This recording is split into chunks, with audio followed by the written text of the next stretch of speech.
Hello, friends. This is Dave Hurwitz, executive editor at ClassicsToday.com, here with the new Martinů cycle on Deutsche Grammophon, featuring Jakob, Hrůša, and the Bamberg Symphony Orchestra. The Bamberg Symphony Orchestra. Now, we have a lot to talk about here, and let me just get the questionable part out of the way. It's terrific. Just buy it. I mean, you want to hear the rest, listen on. Otherwise, just grab it and go ahead. Actually, a lot of you, a surprising number of you, have asked me to review this, and that made me feel so good because it means that Martinů is really kind of getting there, at least amongst this group of people, we the Martinúsians.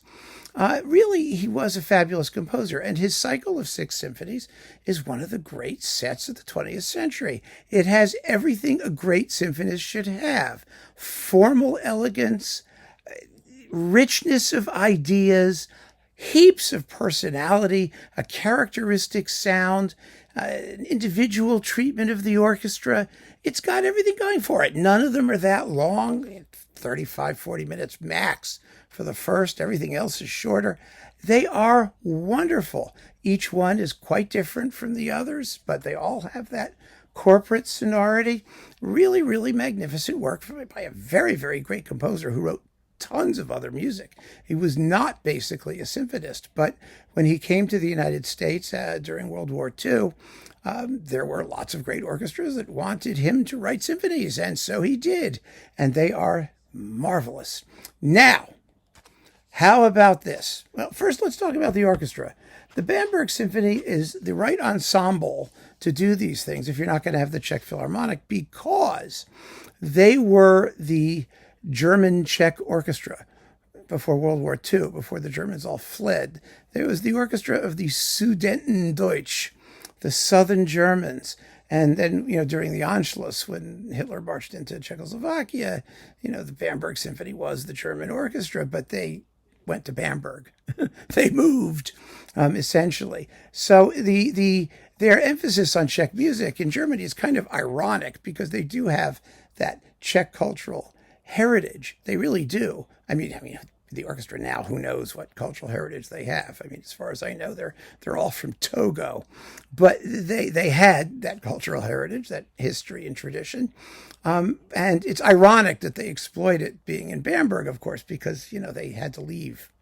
I mean, the circumstances, the political circumstances are dicey. But in any case, here they are, and Hrůša's recorded quite a bit with them. He's worked with them a lot. Some of it's been good, some of it's been, So like everybody else, he's hit and miss, but he really knows his Martinů.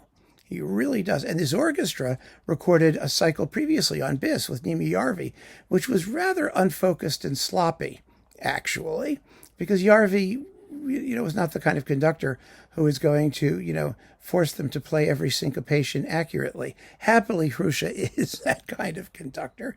And these performances are notable for their rhythmic vivacity. They are swift and exciting, really exciting, sometimes too exciting. There are moments where Hrůša may a little overshoot the mark a little bit. I'm thinking tiny things. I'm thinking the climax at the end of the first movement of the Fourth Symphony. So that sort of crazy spinning top music, and it makes this big crescendo with a smash on the tam-tam, which we don't hear, and it could have been a little bit slower and weightier. Same thing with the climax in the first movement of the Second Symphony, where I think Hrůša simply sort of overshoots a bit. It's da ba ba with the horns, ya da da da. Well, tam-tam's not there. Actually, this orchestra has this sort of low, dark, grimy tam-tam, but you hear it everywhere else you're supposed to, so I'm not so worried about it. I'm really not. I'm just pointing out that there are a couple moments where his excitement gets the better of him. But if that's a fault, it's a fault in the right direction. The performances otherwise are fantastic, absolutely fantastic. I mean, the first symphony is really, really exciting. The slow movement is dark and gripping. It's marvelous. The finale has a really exciting wind-up, played very quickly, but but played. I mean, he really makes them play it. The same thing with the Fourth Symphony. You know, the first movement is light, and after that, it gets more and more interesting. It builds as it goes. And the finale is really, really powerful and extremely cogent. The Second Symphony, after that somewhat disappointing first movement climax, is fabulous. The last two movements are absolutely terrific. It's Martinu's most Roussel-like symphony. It really is. In fact, it sounds a lot like the finale of Roussel's Fourth in its final movement. And it's really, really good. I mean, it's really, really beautiful. The Third Symphony is dark, troubled, warlike. And that fabulous moment in the finale where the string quartet's playing the tune with the weird chromatic accompaniment in the woodwinds. It's one of the most strange and mysteriously marvelous moments in 20th century symphonic music. And they really nail it. They play it beautifully. The Fifth, strange work. Interesting work. It's kind of based on Beethoven's Seventh, the rhythm, bum-ba-dum, bum-ba-dum, bum. At least the finale is, in any case. And it has a strange central movement, which is marked larghetto.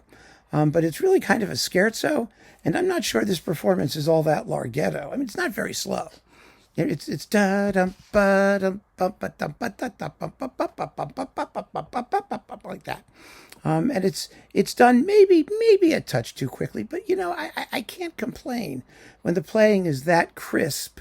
I mean, they're really playing it, and Hrůša's conducting has such conviction. I mean, he knows exactly where he wants to go. And the Sixth, the Fantasy Symphonique, is wonderful. It's really wonderful. It's powerful and spooky and evocative and exciting, and it's just a really, really fine set. Very well recorded. And again, you know, you kind of wonder what it's doing on Deutsche Grammophon, but I'm happy it's here. I really am. So we have some really good Martinů cycles out there now. There's Arthur Fagan on Naxos. There's Bryden Thompson on Chandos. There's this one. There's Bela Hlavek all over the place, but mostly on Onyx with the BBC Symphony. We're starting to be spoiled for choice. And frankly, with a composer of this quality, that's where we want to be. It really is. So yes, get this. Enjoy it. You're going to love it. It's marvelous. And if you don't know the Martinů Symphonies, this is a very reasonably priced 3 CD set. You can't go wrong. Really, you're going to discover a wonderfully enchanting world of symphonic music that will haunt you. It really will. It's dreamy and propulsive and totally apart from the rest of 20th century symphonic music, and in a great way. So keep on listening, friends. Thanks for joining me. Take care.